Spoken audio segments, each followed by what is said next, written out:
आज हम maximum modulus principal और उस पर एक CSI या नेट का क्वेश्चन डिस्कस करने वाले हैं।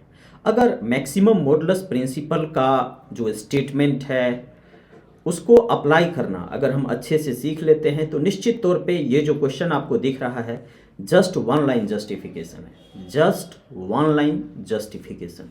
तो इस क्वेश्चन पर आने से पहले चलिए हम मैक्सिमम मॉडुलस प्रिंसिपल क्या है सिर्फ उसके स्टेटमेंट को यहाँ पे समझने की कोशिश करते हैं। ठीक है, मैक्सिमम मॉडुलस प्रिंसिपल, ठीक है, इसके स्टेटमेंट को समझने की कोशिश करेंगे, इस पे एक बेसिक क्वेश्चन करेंगे और उसके बाद फिर CSI और नेट का वो क्वेश्चन जिसमें सिर्फ एक लाइन का जस्टिफिकेशन ही काफ़ी हो जाएगा, उसको भी डिस्कस करेंगे। तो चलिए सबसे पहले इसके स्टेटमेंट को देखते हैं कि मैक्सिमम मॉडुलस प्रिंसिपल है क्या। सबसे पहला कि आपका जो f है, इफ f इज क्या क्या होना चाहिए वो देखिए। Non constant analytic, non constant analytic, ठीक है, मतलब कि कांस्टेंट नहीं होना चाहिए और एनालिटिक होना चाहिए इन अ रीजन D। ठीक है, एक रीजन D है उसमें वह नॉन कांस्टेंट है और एनालिटिक है।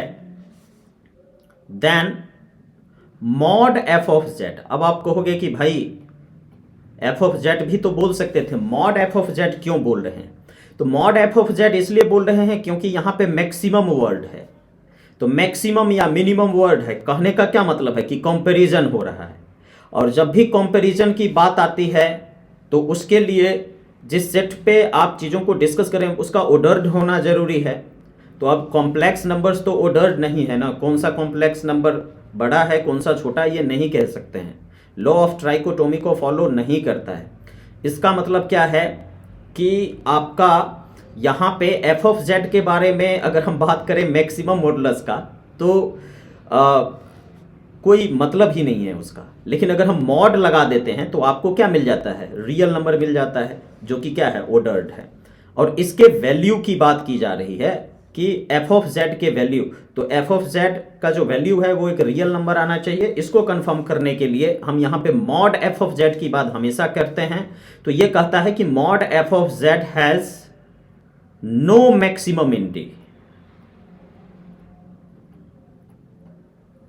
ठीक है, इसका मतलब चलिए समझते हैं। मान लीजिए कि डोमेन D को एक सिंपल क्लोज्ड कर्व ही हम ले लेते हैं, ठीक है, एंटी क्लॉकवाइज रोटेशन के साथ। तो f अगर नॉन कांस्टेंट एनालिटिक फंक्शन है इस रीजन D के अंदर, ठीक है, तो कहता है कि मॉड f ऑफ z का कोई भी मैक्सिमम विद इन D नहीं होगा, मतलब D के अंदर नहीं होगा। तो कहां होगा, इसके लिए कोरोलरी है जो कि बात को और क्लियर करता है। आप लोग भी जानते हैं कि क्या कहने वाले हैं, बाउंड्री पे होगा, ठीक है, तो उस पे आते हैं। लेकिन यहां पे एक चीज और, इसका जो कॉन्ट्रा पॉजिटिव है वो भी आप समझ लीजिए। अगर मॉड f ऑफ z का मैक्सिमम वैल्यू D के अंदर हो गया तो फिर क्या होगा, तो इसका मतलब है कि f आपका कांस्टेंट हो जाएगा। क्योंकि जो कॉन्ट्रा पॉजिटिव स्टेटमेंट है, जैसे इफ देन वाला स्टेटमेंट है ये, ठीक है, तो अगर P इंप्लाइज Q तो इसका क्या मतलब है कि not Q implies not P, ये भी सही होगा, है ना। तो अगर f नॉन कांस्टेंट मतलब कांस्टेंट नहीं है और एनालिटिक है डोमेन D के अंदर, तो मॉड f ऑफ z का मैक्सिमम वैल्यू D के अंदर नहीं होगा, लेकिन कहां होगा उसको और अच्छे से डिस्कस करने के लिए यहां पे एक कोरोलरी है। उसके बाद एक क्वेश्चन देख रहे हैं ये लाल कलम से जो लिखा हुआ है, इसको पहले डिस्कस करेंगे और इसको डिस्कस करने के बाद फिर CSI या नेट वाला question just one line justification में हो जाएगा। तो चलिए ना पहले थोड़ा सा कोरोलरी यानी कि उप प्रमेय को थोड़ा सा देख लिया जाए।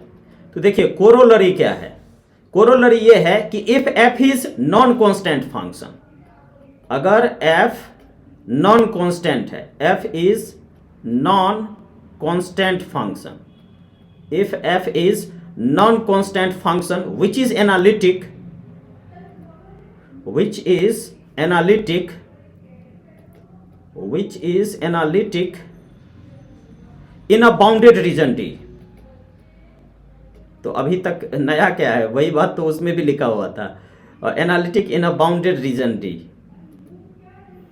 ठीक है, इतनी बात तो लिखी हुई थी, लेकिन एक चीज और, and continuous on boundary of D. Boundary of D को ऐसे लिखते हैं ना, डेल डी, है ना, टोपोलॉजी में भी ये साइन बाउंड्री के लिए यूज होता था, तो डेल डी। ठीक है, बाउंडेड है डोमेन डी में और कॉन्टिन्यूअस है बाउंड्री ऑफ डी में, देन मैक्सिमम वैल्यू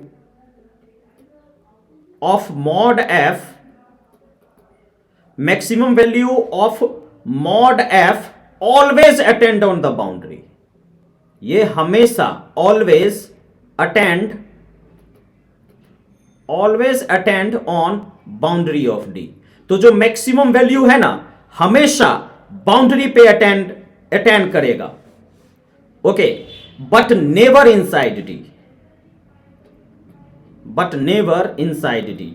जो बात आप लोग जानते थे ना, उसको और पुरजोर कर दिया। ये कोरोलरी जो है ऊपर में आके क्या किया कि अगर फंक्शन नॉन कांस्टेंट है ना, एनालिटिक नॉन कांस्टेंट साथ ही साथ एनालिटिक है बाउंडेड रीजन डी के अंदर, और एंड कॉन्टिन्यूअस है बाउंड्री के ऊपर, कॉन्टिन्यूअस है फंक्शन, तब जो मैक्सिमम वैल्यू होगा मॉड एफ का, हमेशा हम लोग मॉड एफ का बात करते हैं क्योंकि मैक्सिमम मतलब कंपैरिजन वाली बात, यानी कि रियल नंबर होना जरूरी है, वो हमेशा बाउंड्री ऑफ डी पे होगा।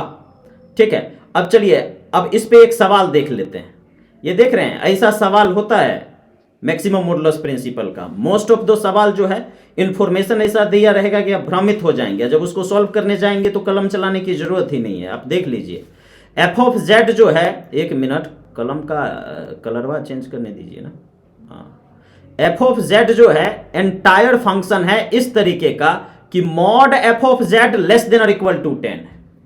मतलब कि मॉड एफ ऑफ जेड का मैक्सिमम वैल्यू 10 है। लेस देन और इक्वल टू 10 कहने का क्या मतलब है कि अधिक से अधिक इसका जो वैल्यू है वो क्या हो सकता है, 10 हो सकता है मॉड एफ ऑफ जेड का, फॉर ऑल जेड, जेड के किसी भी वैल्यू के लिए, such that mod Z less than और इक्वल टू 20। और यहां पे अगर हम ये जो डोमेन का पॉइंट है उसका मॉडुलस लेते हैं तो वो लेस देन और इक्वल टू 20 है, यानी कि जो पॉइंट है वो आपको यहां पे उस डिस्क के अंदर ही लेना होगा जिसका कि रेडियस कितना है, 20 है। इस डिस्क के अंदर से कोई भी पॉइंट लेके इस एफ में डालेंगे ना तो उसका मॉडुलस लेस देन और इक्वल टू 10 आएगा। ठीक है, अब यहां से देख लीजिए, अगर अब इसमें कहता है कि एफ ऑफ 0 बराबर 6 + 8i है, तो एफ ऑफ 0, तो 0 भी तो इसी डोमेन का ही पॉइंट ले लिए, सेंटर ले लिए, है ना। और एफ ऑफ 0 का मॉडुलस निकालिए, तो एफ ऑफ 0 का मॉडुलस तो ये क्या हो जाएगा, √36 एंड प्लस 64, तो ये हो जाएगा 10। ठीक है, तो क्या देखे कि यहां पे ये जो डोमेन है, डोमेन के अंदर का जो पॉइंट है उस पे मैक्सिमम मिल गया। तो डोमेन के अंदर वाले पॉइंट पे मैक्सिमम कैसे मिल जाएगा भाई? अगर मिल गया इसका मतलब फंक्शन क्या हो जाएगा, कांस्टेंट हो जाएगा। अभी इस बात पे जोर दिए थे ना कॉन्ट्रापोजिटिव वाला पे, कि अगर नॉन कांस्टेंट एनालिटिक फंक्शन है डी में तो मॉड एफ ऑफ जेड का मैक्सिमम वैल्यू डी के अंदर नहीं होगा, लेकिन अगर इसका मैक्सिमम वैल्यू डी के अंदर हो गया तो आपका एफ क्या हो जाएगा, कांस्टेंट हो जाएगा। तो इससे ये क्या कंक्लूजन निकला कि आपका जो एफ है वह एक कांस्टेंट फंक्शन है, और जब कांस्टेंट फंक्शन है तो इस डोमेन के किसी भी पॉइंट पे वो हमेशा क्या देगा, यही वैल्यू देगा ना, यही कांस्टेंट देगा ना। इसका मतलब एफ ऑफ 20 आपका क्या हो जाएगा, 6 + 8 आयोटा। ठीक है, तो देख लीजिए, अब यहां पे देखिए ये चीज माइंड में नहीं हो सकता था कि मॉड एफ ऑफ 0 जो है 10 है और 10 ही मैक्सिमम वैल्यू है, और एफ जो है मैक्सिमम को अटेन कर लिया डोमेन के अंदर ही, इसका मतलब एफ क्या होगा, कांस्टेंट होगा। और एफ का अगर 0 पे वैल्यू 6 + 8 आयोटा है, कांस्टेंट फंक्शन है, तो यहाँ पे डोमेन कुछ भी रख दो, हमेशा आपको आउटपुट के तौर पे 6 + 8 आयोटा ही मिलेगा। तो इससे ये सवाल हो गया, है ना। अब मैक्सिमम मॉडुलस का ही रिजल्ट का यूज करके देखिए ना, एक 1 लाइन जस्टिफिकेशन कैसे हो जाएगा। क्वेश्चन का पर्सनालिटी कितना बढ़िया है, लेकिन बड़े आसानी से आप इसको कर देंगे यहाँ पे देखिए ए बी और सी नॉन कोलिनियर पॉइंट है कॉम्प्लेक्स प्लेन में, बहुत बढ़िया भाई। Let delta denote the closed triangular region of the plane with vertices A B C for z belongs to delta और एंड लेट ये, ठीक है। अब देखिए एच ऑफ जेड जो है ये मॉडुलस के फॉर्म में ऐसे करके दिया हुआ है, तो हम क्या कहेंगे कि भाई एक जी ऑफ जेड हमको डिफाइन कर लेने दो। जी ऑफ जेड हम ऐसा डिफाइन करते हैं, z minus a into z minus b into z minus c. अब एक बात आपसे पूछते हैं कि यह जो जी ऑफ जेड है क्या यह एनालिटिक होगा? तो आप कहिएगा कि हाँ भैया एनालिटिक हो जाएगा। क्यों एनालिटिक होगा? क्योंकि पोलिनोमियल तो है ना, तीनों को मल्टीप्लाई करो, पोलिनोमियल क्यूबिक पोलिनोमियल मिल जाएगा, तो एनालिटिक हो जाएगा, ठीक है।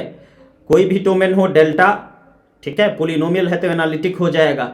उसके बाद है कि क्या यह कांस्टेंट है? तो आप कहोगे कि ना ये कांस्टेंट कहाँ है, z वाला टर्म तो इसमें है अवेलेबल, तो नॉन कांस्टेंट है, ठीक है। तो अगर यह एनालिटिक और नॉन कांस्टेंट है तो मॉड g ऑफ z की अगर हम बात करें तो मॉड g ऑफ z का जो मैक्सिमम वैल्यू होगा कहां पे होगा?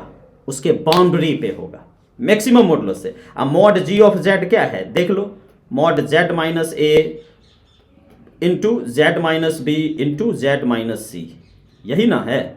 और इसी को अलग अलग कर देंगे तो mod z minus a into z minus b into z minus c, और यही ना आपका h ऑफ z है, ठीक है।